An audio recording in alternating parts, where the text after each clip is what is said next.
지금 강달러 기조가 지속되고 있습니다. 네. 자, 이 기조가 계속 가는 건지 아니면 달러가 조금 그래도 약세로 좀 돌아서는 건지 네. 참 그 궁금하거든요. 두려움, 공포감에 안전자산을 선호하는 그 현상 때문에 달러를 소유하게 되는 거죠. 그래서 강달러 현상이 항상 나오는 건데 최근에 이 강달러 기조를 도와줬다고 표현해 볼까요? 그런 기여했다라고 볼 수 있는 변수는 미국 셧다운에 대한 우려. 예. 그 셧다운에 대한 우려나 공포감.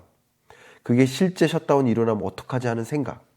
그러면 당연히 안전자산을 선호하고 싶죠. 그리고 또 한 가지가 중동전쟁. 이 두 가지 변수가 또 강달러를 유인했다고 볼 수 있겠습니다.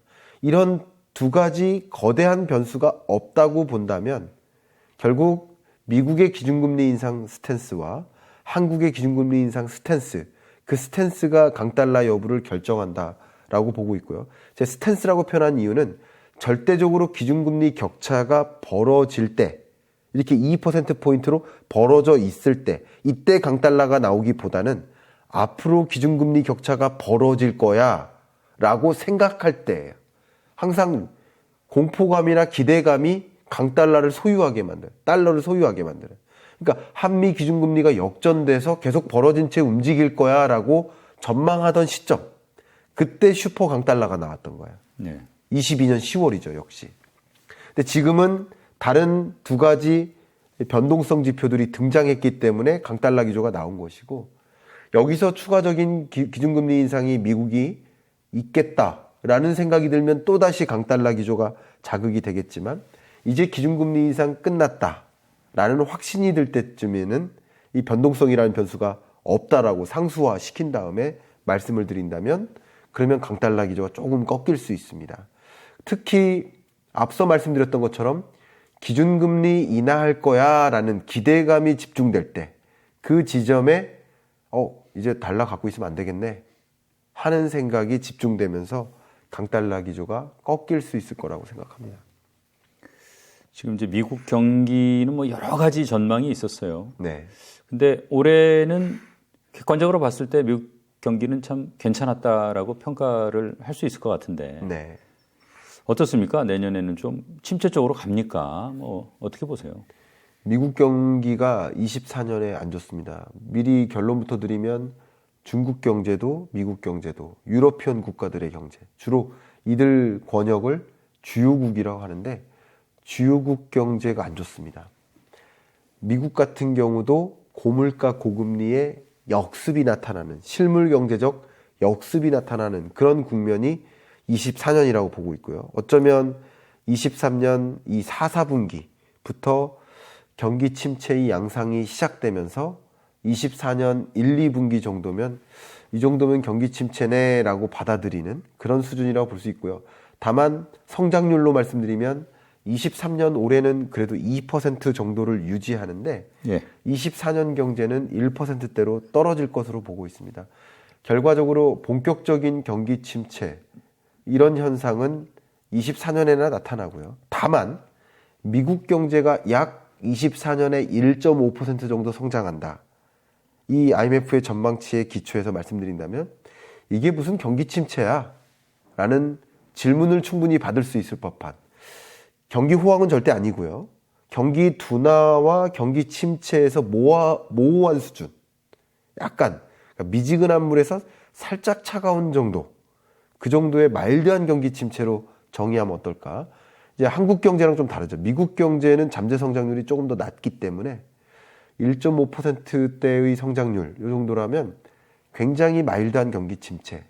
그래도 그만큼 미국 경제가 매우 잘 탄력적으로 대응을 하는 모습이지 않나 그렇게 생각을 하고 있습니다. 이게 지금 중국 경제 같은 경우에는 이제 사실은 올해 좀 기대를 많이 했었는데 굉장히 좀 사실은 좀 그 기대에 부응하지 못했단 말이에요. 네. 특히 이제 부동산이 안 좋았고, 이게 부동산발 이 위기가 네. 혹시 내년에 뭐 금융위기로까지 좀 확산될 가능성은 없는 건지 그런 게 좀 궁금하거든요. 저도 이제 이코노미스트를 이제 꼭 챙겨보는데 그 이코노미스트의 한 사파가 되게 인상적으로 다가온 적이 있어요. 용 한 마리가 선물 꾸러미를 줘요. 근데 선물 꾸러미를 열어봤어요. 근데 기대할 때는 리오프닝이라는 기대감으로 선물을 열어봤는데 예. 리오프닝이 아니라 리스크예요. 같은 알짜인데. 그런 사파가 굉장히 인상적으로 남는데 23년 경제가 바로 그런 것이 아니었나 생각하고요. 24년 경제를 놓고 봤을 때 굉장히 재밌는 현상이 23년에 당면했던 그 어떤 숙제도 해결하지 못한 채 24년으로 밀어놓은 느낌이에요. 다 모든 숙제가 고물가도 해결하지 못하고 24년에 해결하자 약간 이런 느낌으로 밀어놓은 거예요. 고금리라는 숙제도 마찬가지고요. 근데 하물며 마이크로한 레벨에서 벌어진 여러 현상들, 미국 경제의 실리콘밸리 뱅크 사태라든가 뭐 스위스라든가 유럽이라든가 뭐 금융 불안 상황, 그거 뒤로 밀어놓은 것뿐이에요. 예. 우리나라도 부동산 PF 문제 굉장히 중요한 약한 고리라고 볼 수 있는데 이것도 쉽게 말하면 만기 연장 뭐 이런 수단을 활용해서 결과적으로 뒤로 밀어놓은 것뿐이에요. 역시 중국 상황도 마찬가지입니다. 중국 부동산 개발업체들의 도미노 부도 사태도 그 부도 사태의 문제를 궁극적으로 해결했다기보다는 뒤로 밀어놓은 것뿐이에요. 근데 어찌어찌해서 가장 대표적인 지금 드리워진 사례가 중동전쟁이고요. 그 중동전쟁 사태가 고물가를 다시 자극하고 고금리, 추가적인 금리 인상 뭐 7%라도 끌어올리는 경우라고 한다면 그럼 다시 또 다른 제2의 뭐 실리콘밸리 뱅크 사태 같은 게 나오거나 중국발 또 도미노 사태가 또 나올 수 있어요. 근데 23년에는 그런 현상들을 나름 체력이 있을 때 만났기 때문에 한번 휘청하고 또 달릴 수 있었어요. 근데 24년은 이만큼 23년 내내 올라오느라고 지쳤는데 또 다른 오르막길을 맞이하는 거죠. 그렇기 때문에 24년에는 정말 강하게 휘청일 수 있습니다. 그런 도미노 부도 사태, 그 부동산, 중국 부동산이든 미국 금융이든 뭐 한국 내 어떤 미분양 혹은 부동산 PF발 금융부실이든 이런 문제가 좀 가시화되면 그때는 정말 많이 휘청일 수 있겠다 이렇게 생각이 되고 그럴 경우라면 글로벌 금융위기 같은 그런 또 다른 위협적인 요소를 찾아오게 만들 수 있겠다. 이 시나리오를 주된 시나리오로서 상정할 필요는 없지만 그 가능성이 그렇게 높다고 보진 않기 때문에 상정할 필요는 없지만 그럴 수도 있겠다라는 시나리오를 장착해 두시고 그랬을 때 어떻게 대응할까 이런 고민을 하시는 것이 어떨까 의견을 좀 드리고 싶습니다. 2024년 생각할 때 우리가 뭐 좀 특별히 주목할 만한 그런 나라 있습니까? 긍정적으로 기대할 만한 나라가 있습니다. 아, 그렇습니까? 예. 정말 재밌게도 우리 촬영일 기준으로 어제 IMF의 경제전망 보고서가 나왔습니다. 저녁에. 예. 나왔는데 제가 다 일독을 했는데요. 재밌게도 앞에 세계 경제 성장률을 거론했는데 올해가 3.0, 내년이 2.9예요. 3.0, 2.9로 세계 경제 성장률이 더 침체되는 거예요. 경기 침체 국면이에요. 이렇게 L자로 꺾여 들어가는데 이 세계 경제는 선진국 권역과 신흥 개도국의 함수일 거 아니겠습니까? 가중평균이지 않겠습니까? 근데 선진국 경제가 유독 꺼져 들어가는 겁니다. 미국과 유럽현 국가들이. 근데 신흥국 경제는 올해 4.0, 내년 4.0, 4.0% 성장률을 유지하는 흐름이에요. 근데 이 신흥국 경제에 중국이 포함되거든요. 예. 근데 중국 경제가 올해가 5.0, 내년이 4.2. 제가 왜 이 숫자를 다 외우고 있는 것도 신기하네요. 그렇게 중국 경제가 많이 꼬꾸라진다, 경착륙한다라고 전망하고 있는 거예요. 그러면 이 신흥국 경제 성장률에서 중국 경제를 제외한 나머지 신흥국들의 성장률을 들여다보면 올라가는 국면입니다. 그러니까 제가 무엇을 말씀드리냐면 신흥국 권역 중에서도 중국을 대체할 유망 신흥국, 그걸 이름하여 알타시아라고 표현하죠. 얼터너티브 에이시아.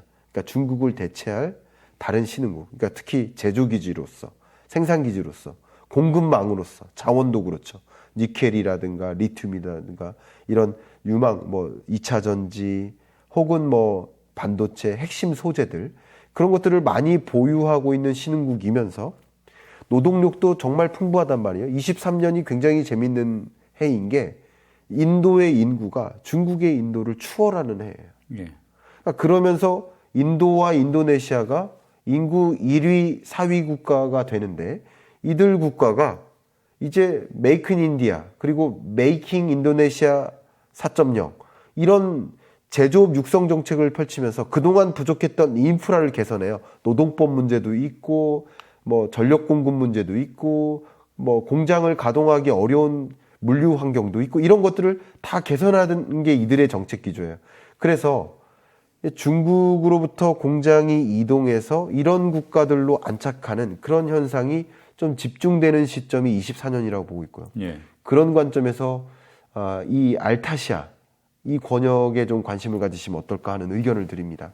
대표적으로 인도, 인도네시아, 필리핀, 그리고 베트남, 태국 요 정도 국가들이 이 알타시아를 구성하는 좀 핵심 국가이기 때문에 또 우리나라는 전략적 파트너십을 강화해 나갈 수밖에 없어요. 중국을 나름 대체할 만한 파트너국을 찾아야 되거든요. 예. 그런 관점에서 정말 세계적으로 FDI, 세계 해외 직접 투자 유입액이 집중되고 있고요.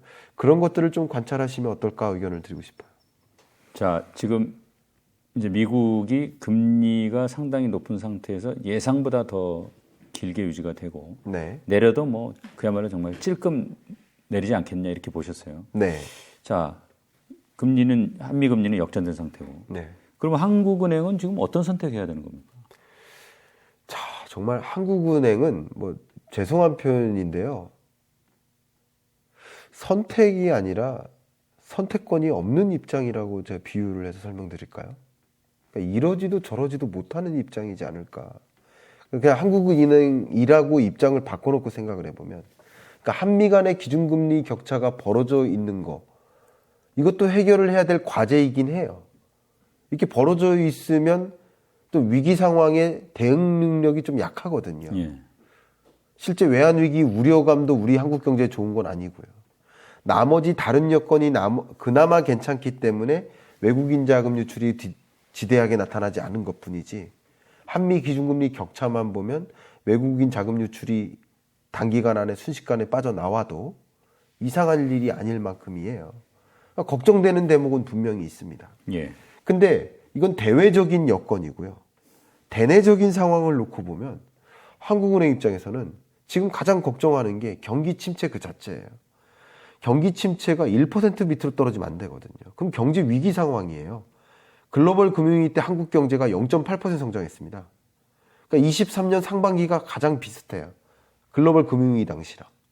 그러니까 그런 지점을 간신히 버텨서 지나는 구간인데 여기서 추가적인 금리 인상했다가 경기가 더 무너지는 게 아닌가 하는 걱정이 하나 들고요. 두 번째 걱정은 아마도 가장 약한 골이라고 볼까요? 우리나라의 가장 큰 걱정, 단기간 경기적인 관점에서의 가장 큰 걱정, 그건 분명 부동산 PF일 거예요. 이 부동산 PF 쪽에서는 정말 인력 이동이 일어나고 있습니다. 그 자본시장에서 먼저 쫙 빠져나가고 있습니다.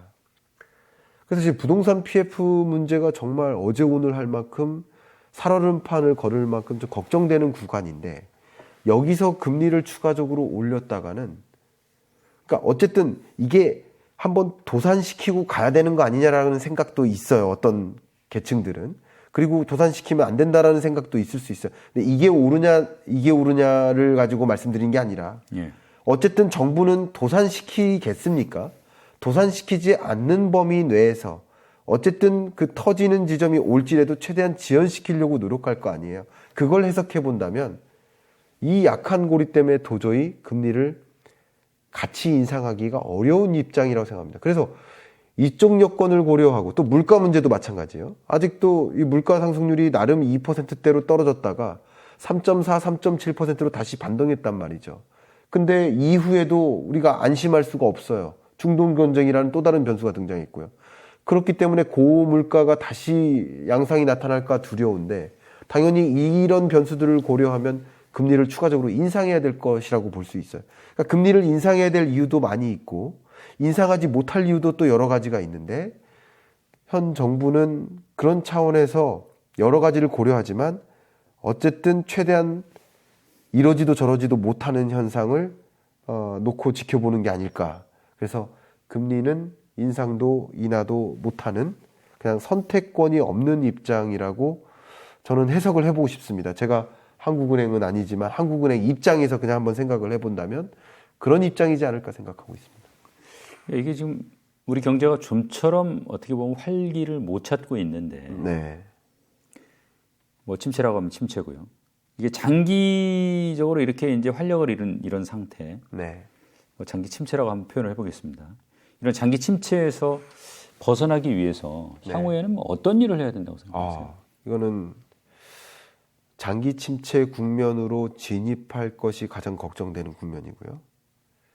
특히 스태그플레이션 같은 경우는 헤쳐나오기가 어려울 만큼 어려운 늪에 비유될 만큼 안 좋은 경제입니다. 예.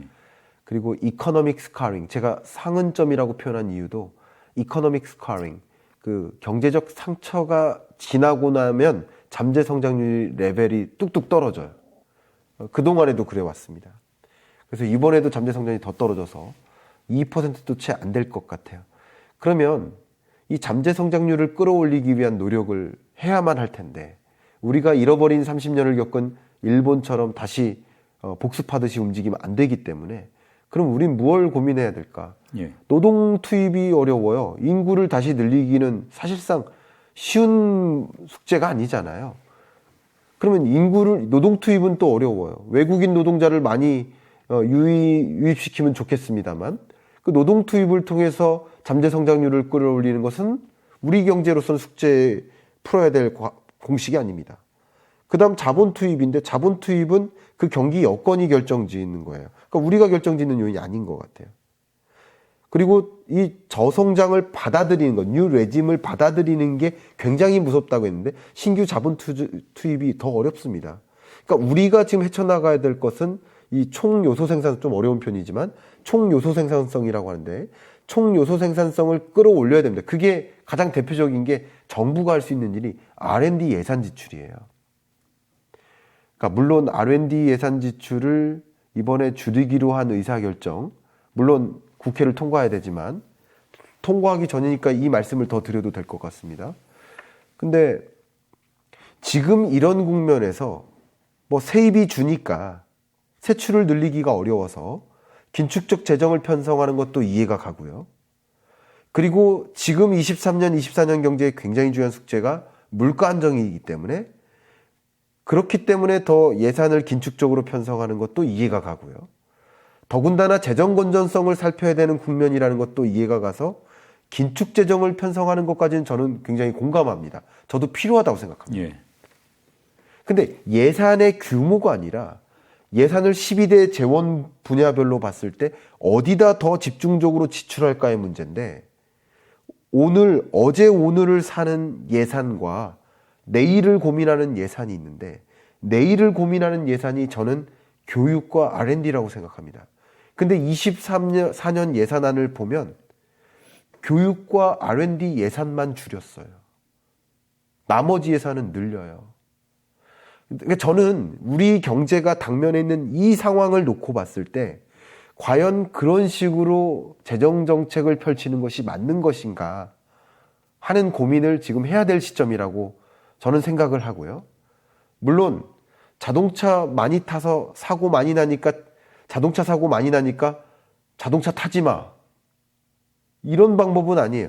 R&D 분야에서 뭐 카르텔이 형성되고 뭐 교육 분야에서 1인당 교육비를 더 늘릴 필요 없 그런 여러 가지 근거도 있는 거 알지만 교통사고 난다고 자동차 타지 말라는 말하고 뭐가 다릅니까? 저는 그렇게 생각합니다. 그래서 어쨌든 카르텔이 문제면 카르텔 문제를 풀어야 되는 거예요. 교통사고 안 내게 해야 되지 자동차를 타지 말라고 하면 안 되거든요. 더군다나 지금 24년 우리 경제에 놓여있는 상황이 그런 상황이기 때문에 다른 상황도 아니고 스태그플레이션, 장기 침체 초입에 해당되는 그런 상황이기 때문에 이럴 때일수록 내일을 고민해야 된다고요. 이럴 때일수록 미래를 고민하는 그런 부분에 대한 예산, 유망산업이 무엇이고 인공지능 부분의 핵심 인재를 더 길러내고 그 R&D 기술력을 확보하고 그래서 많은 아세안 국가들이 우리나라와 파트너십을 갖고 싶어하고 그런 어떤 고지를 만들어야 되는 것이 아닌가 하는 것이 제 기본적인 생각입니다. 마지막으로 이제 부동산 관련해서 좀 몇 가지 살펴보겠습니다. 뭐 간간히 우리가 좀 얘기는 했는데 자, 2023년 부동산 시장 지금 현재 네. 10월 어떤 상황입니까? 지금은 전국 평균 아파트 매매 가격이 지난 7월 말을 기준으로 해서 바닥을 찍고 상승하는 국면인 건 맞습니다. 근데 그 상승세가 매우 미약하기 때문에 뭐 뚜렷한 상승장 이렇게 표현하기는 조금 어색한, 그러나 하락장을 마감하고 상승장으로 전환된 건 맞는 것 같습니다. 그러면 사실은 그렇게 따지면 상반기에 조정이 뭐 끝났다고 보시는 것 같은데 네. 이 부동산 사이클로 보면 너무 짧은 조정 아니었나요? 아, 아까 뭐 냄비 얘기도 하셨지만 부동산이라는 게 뭐 서서히 대표지고 서서히 식는 시장이니까. 뭐 두 가지로 말씀드릴게요. 사이클이 좀 짧아졌습니다. 기본적으로. 왜냐하면 지난 과거랑 많이들 비교하시는데요. 2008년 글로벌 금융위기 왔을 때 그때 금리를 제로금리로 끌어내렸단 말이에요. 그리고 제로금리를 언제까지 유지했는지 기억하십니까? 2015년 12월까지 제로금리를 유지했습니다. 15년 12월부터 금리를 인상하기 시작했는데 금리 인상을 어떻게 했냐면 15년 12월, 16년 12월, 17년에 3번, 18년에 4번, 15, 16, 17, 18년 4년 동안 0.25%포인트씩만 베이비 스텝으로 9번 올렸어요. 그럼 10번이면 2.25%포인트인 거잖아요. 그러니까 이게 9번밖에 안 올려요. 0.25%포인트씩. 그러니까 이때의 금리 인하와 완화의 시대가 오랫동안 지속됐었던 2008년부터 2015년까지 이때의 느낌, 그리고 2015년 12월부터 2018년까지의 긴 텀에서의 완만한 긴축의 시대로의 전환, 이 사이클하고 2020년에 갑자기 금리를 완전히 세계적으로 금리를 끌어내리고 유동성을 공급했다가 다시 22년부터 갑자기 1년 동안 5%포인트를 금리를 인상하는 이 금리 인하와 금리 인상이 찾아온 이 사이클이 짧아졌어요. 그렇기 때문에 2020년, 21년 동안에 부동산 매매 가격의 상승장이 왔었고, 그리고 22년부터 23년 상반기까지 약 1년에서 1년 반 정도 하락장을 맞이했던 거죠. 그리고 사이클이 지금 상승장으로 전환되는 그런 국면이라고 저는 생각합니다. 한 가지 더 추가적으로 말씀드려도 될지 모르겠습니다. 네, 말씀하십시오. 그러니까 그 질문에는 또 이런 질문도 있어요. 20년, 21년에 엄청난 버블이 형성됐다. 그 버블이 채 꺼지지도 않았는데 다시 상승장을 가는 거냐. 이런 질문을 좀 많이 주시거든요. 예, 그런 뉘앙스 들어있는 겁니다. 예. 그런 질문에 대해서 좀 답변 드리고 싶어요. 2022년에 찾아온 우리 세계 경제의 숙제가 인플레이션입니다. 이런 물건 하나 사는데 10,000원이면 샀다가 20,000원이 드는 거예요. 물건 값이 이렇게 치솟았어요. 그동안 뭐가 떨어졌을까요? 돈의 가치가 순식간에 떨어진 거예요. 근데 돈을 주고 부동산을 사는 거잖아요, 지금. 부동산 시장을.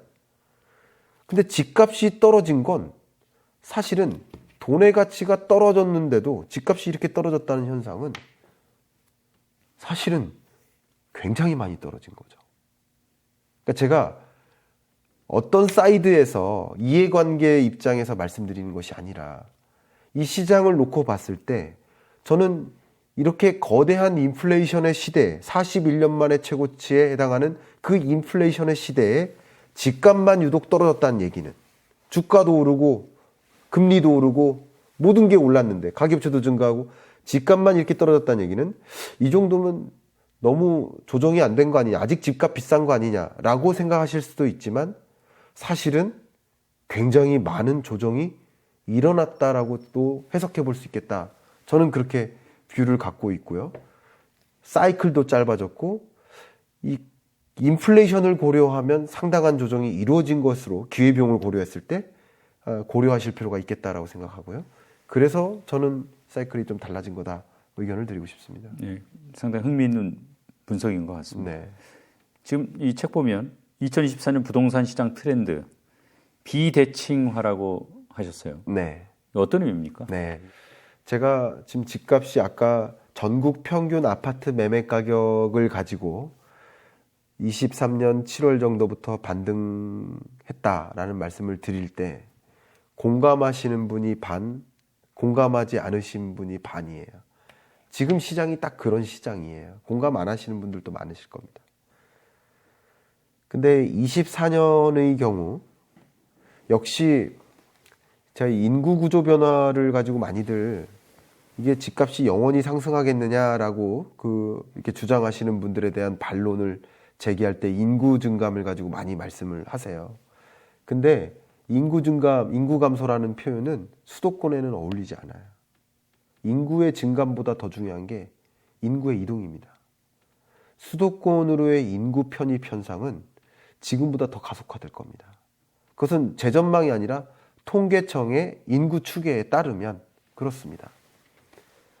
그러니까 사실 인구 절벽, 인구 소멸 도시, 지방 소멸 이런 표현을 쓰는데 이 책에도 그 도시를 지도로 제시를 해드렸는데 인구 소멸 도시가 인구 감소의 주요 현상을 목격할 수 있는 지역이고 사실 수도권에서는 인구 감소라는 현상을 느끼기가 체감적으로도 어렵고 인구도 사실 늘고 있어요. 특히 경기도권을 중심으로. 그런 현상 하나 더해서 두 번째는요. 현 정부의 주택 공급 대책을 들여다보면 예. 이 수도권의 신도시를 3기 신도시를 포함해서 이 신도시를 건설한 택지 개발하고 이게 핵심적인 정책 방향이에요. 그러면 여러분들도 느끼시겠지만 신도시 건설된 주요 기존에 여러분이 역사적으로 경험했던 신도시 생각해 보십시오.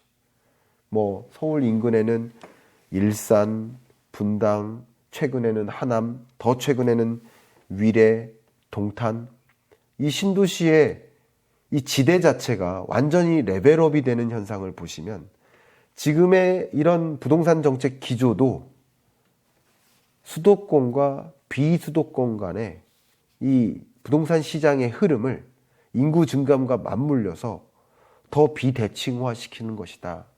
그래서 비대칭화라는 그 부동산 시장의 주된 그 흐름을 장착하시고 시장을 보실 필요가 있지 않을까. 그런 관점에서는 평균을 가지고 이 시장의 의미를 부여하기에는 어려움이 있을 수도 있다. 그래서 그 비대칭화라는 트렌드를 장착하시고 시장의 흐름을 지켜보시는 것이 어떨까 하는 것을 이제 추천드린다는 의미에서 비대칭화라는 트렌드를 제시했습니다. 그러면 이제 그 큰 어떤 틀이고 지금 부동산 시장 흐름 보려면 또 어떤 것들을 좀 주목해서 봐야 되는 겁니까? 결국 그 수많은 변수들, 금리나 정책이나 이런 수많은 변수들이 결과적으로 수요와 공급이라는 두 개의 변수를 매개해요. 이 두 개의 영향을 미치고 이게 가격을 결정짓는 거잖아요. 수요와 공급을 계속 지켜보셔야 됩니다. 근데 그 수요와 공급의 결과물이 뭘까요? 그게 미분양 주택 건수거든요.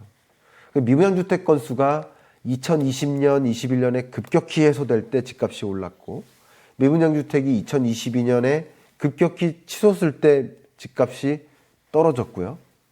미분양 주택 건수가 22년 끝자락에 7만 5천 호 정점을 찍고 그리고 7만 3천, 7만 2천, 6만 8천, 6만 3천, 6만 2천까지 쭉 미분양 주택 건수가 쭉 떨어지는 구간, 그런 구간에서 이제 매매 가격이 반등할 수 있겠네라는 신호로서 느끼시면 도움이 되겠다라고 말씀을 드렸고, 그래서 미분양 주택 건수가 기준선인 6만 5천 호, 6만에서 6만 5천 호 수준으로 떨어지는 구간, 그 구간에서 매매 가격 등락률이 계속 마이너스를 보이다가 플러스로 전환되는 구간, 이 구간과 거의 시점적으로 맞을 것이다 라고 저는 가정을 하고 있어요.